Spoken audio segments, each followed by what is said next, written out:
नमस्कार, स्वागत है साहित्यिक झरोखा चैनल पर। आज हम करेंगे धर्मवीर भारती का उपन्यास साहित्य। तो आइए देखते हैं। देखिए, सबसे पहले अगर हम बात करें धर्मवीर भारती जी की, तो इनका जन्म 25 दिसंबर 1926 ईस्वी में कहाँ हुआ? इलाहाबाद शहर के अतरसुइया नामक मोहल्ले में हुआ।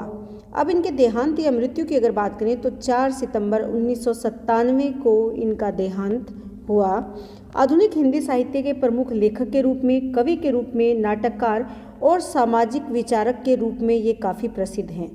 वह एक समय की प्रख्यात साप्ताहिक पत्रिका धर्म युग के भी प्रधान संपादकीय रहे हैं। ये बात आपको विशेष रूप से ये ध्यान में रखनी है। डॉक्टर धर्मवीर भारती को 1972 ईस्वी में पद्मश्री से भी सम्मानित किया गया है। उनका उपन्यास गुनाहों का देवता ये सदाबहार रचना मानी जाती है या एक इनकी प्रसिद्ध औपन्यासिक कृति कही जाती है। अब इनके साहित्य रचनाओं की अगर बात करें तो सबसे पहले उपन्यास साहित्य को देखते हैं। तो वो क्या है? गुनाहों का देवता, जो कि 1949 ईस्वी में प्रकाशित हुआ। सूरज का सातवां घोड़ा भी इनका बहुत महत्वपूर्ण उपन्यास है। समय काल है 1952 ईस्वी। 11 सपनों का देश, प्रारंभ व समापन, ये भी इनकी औपन्यासिक कृतियां हैं। अब अगर कहानी संग्रह की बात करें तो मुर्दों का गांव, स्वर्ग और पृथ्वी, चांद और टूटे हुए लोग, बंद गली का आखिरी मकान, सांस की कलम से, समस्त कहानियाँ एक साथ, ये इनकी प्रसिद्ध कहानियाँ हैं। काव्य रचनाओं को अगर देखें तो ठंडा लोहा, 7 गीतवर्ष, कनुप्रिया, सपना अभी भी, आद्यांत और देशांतर इनकी प्रमुख काव्य रचनाएं हैं। निबंध संग्रह में ठेले पर हिमालय, पश्यंती, कहनी अनकहनी, कुछ चेहरे कुछ चिंतन, शब्दिता, मानव मूल्य और साहित्य प्रमुख निबंध संग्रह है। इसके साथ साथ इनका गीति नाट्य भी आपको याद रखना है, जिसका जो कौन सा है, अंधा युग, ये भी इनकी एक बहुत ही प्रसिद्ध कृति है।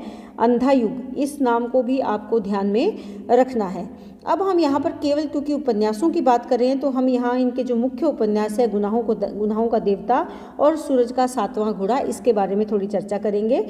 देखिए, भारती जी का जो कथानक है उपन्यासों का, वो साफ सुथरा रहा है। इसके साथ साथ सुष्ट और संतुलित भी है।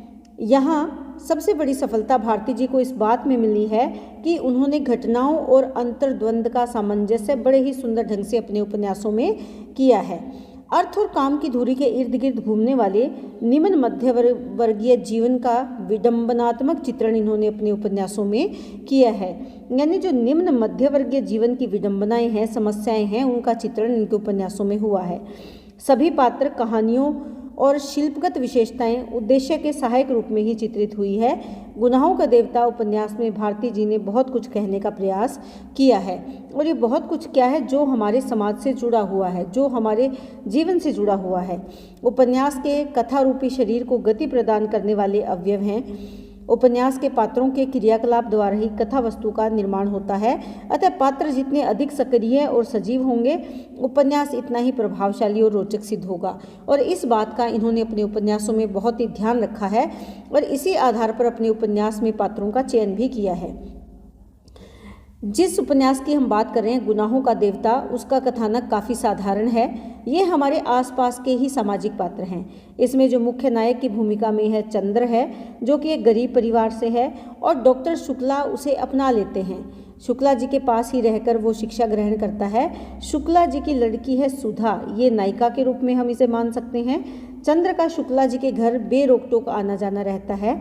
सुधा और उसके बीच काफ़ी हंसी ठठोली वाला माहौल होता है या हंसी ठठोली वाला व्यवहार चलता है। चंद्र अपनी रिसर्च में व्यस्त रहता है और बीच बीच में डॉक्टर शुक्ला के संग उनके कार्यक्रम में जाता है। थोड़ा सा टाइपिंग मिस्टेक है, ध्यान दें।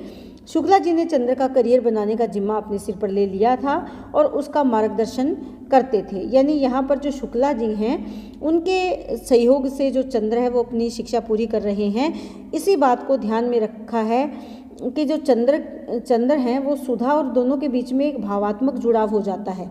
सुधा चंद्र से प्रेम करती है, लेकिन चंद्र कभी इस बात की अभिव्यक्ति नहीं करता, क्योंकि उसे लगता है कि डॉक्टर शुक्ला उस पर पूर्ण विश्वास करते हैं। और यहाँ तक कि उन्होंने अपनी बेटी की जिम्मेदारी भी किसको सौंप रखी है? चंद्र को सौंप रखी है। तो इसी रिश्ते को ध्यान में रखते हुए चंद्र कभी भी अपने मनोभावों को किसके सामने व्यक्त नहीं करता? सुधा के सामने व्यक्त नहीं करता। तो उपन्यास का नायक चंद्र अपने संरक्षक कौन है? डॉक्टर शुक्ला है, उनकी लड़की सुधा से प्रेम करता है। ऐसा प्रेम जिसको देखकर देवता भी शर्मा जाए, किंतु वो अपनी भावनाओं में ऐसा उलझ जाता है कि बौद्धिक एवं ठोस धरातल पर आ ही नहीं पाता, और यही भावात्मक उलझन उसके विकास में घुन की तरह लग जाती है। चंद्र और सुधा के बीच में जो प्रेमा भाव है वो कभी भी पूर्णता को प्राप्त नहीं कर पाते, क्योंकि चंद्र अपने मनोभावों को कभी भी सुधा के सामने व्यक्त नहीं कर पाता, बल्कि वो सुधा के लिए स्वयं एक अच्छे वर की तलाश करने की जिम्मेदारी जो डॉक्टर शुक्ला ने उसको सौंपी थी, उसको निभाने के प्रति वो पूर्णतः ईमानदार रहता है। तो किस प्रकार जो भारतीय समाज में जो रिश्ते हैं उनको बचाने की प्रयास किया जाता है, या जो प्रेम भाव है उसकी बजाय सामाजिक जो सरोकार है या सामाजिक रिश्ते हैं उनको किस प्रकार महत्व दिया गया है, वो इस उपन्यास के माध्यम से बड़े ही सरल तरीके से दिखाया गया है। दूसरे उपन्यास की बात करें तो वो उपन्यास कौन सा है? सूरज का सातवां घोड़ा। इसका कथानक स्वतंत्रता प्राप्ति के तुरंत बाद का है। इसके जो प्रमुख पात्र है माणिक मुल्ला है, जमुला है, लिली है, सत्ती है, ये वर्गगत चरित्र है, यानी वर्ग का चित्रण, वर्ग अपने अपने वर्ग का मार्गदर्शन ये करते हैं। तो इस उपन्यास के जो पात्र हैं, इन पात्रों के माध्यम से लेखक ने मध्य वर्गीय समाज की स्थितियों और समस्याओं को उभारा है। चरित्र चित्रण के लिए लेखक ने प्रत्यक्ष और परोक्ष दोनों ही शैलियों का प्रयोग यहाँ किया है। उपन्यास के आरंभ में उपोद्घात में ही माणिक मुल्ला का परिचय दिया गया है। अन्य पात्रों का परिचय, उनका देह गठन, वस्त्र आभूषण, पारिवारिक वातावरण, शिक्षा दीक्षा, सभी का स्पष्ट वर्णन यहाँ पर उपस्थित है या इसमें चित्रित किया गया है। लेकिन उनकी जो मानसिकता है, उनकी सोच, उनकी आकांक्षाएं या इच्छाएं और उनकी जो विवशताएं हैं, वो सब उनकी गतिविधियों, क्रियाकलापों तथा संवादों और जो उपन्यास की कहानी है उसमें घटित होने वाली घटनाओं के माध्यम से अभिव्यक्त हुई है। और यही जो घटनाएं हैं, यही इस उपन्यास को अगर देखें पूर्णता प्रदान करती है।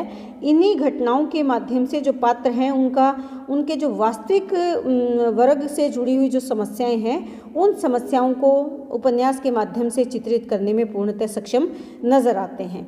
तो उम्मीद करती हूँ कि ये धर्मवीर भारती जी के जो 2 उपन्यास हैं जो बहुत ही महत्वपूर्ण रचनाएं हैं, इनके बारे में आपको ये जो जानकारी मैंने दी है ये आपके लिए उपयोगी सिद्ध होगी। इसी तरह चैनल से जुड़े रहें, लाइक करें, शेयर करें, सब्सक्राइब करें।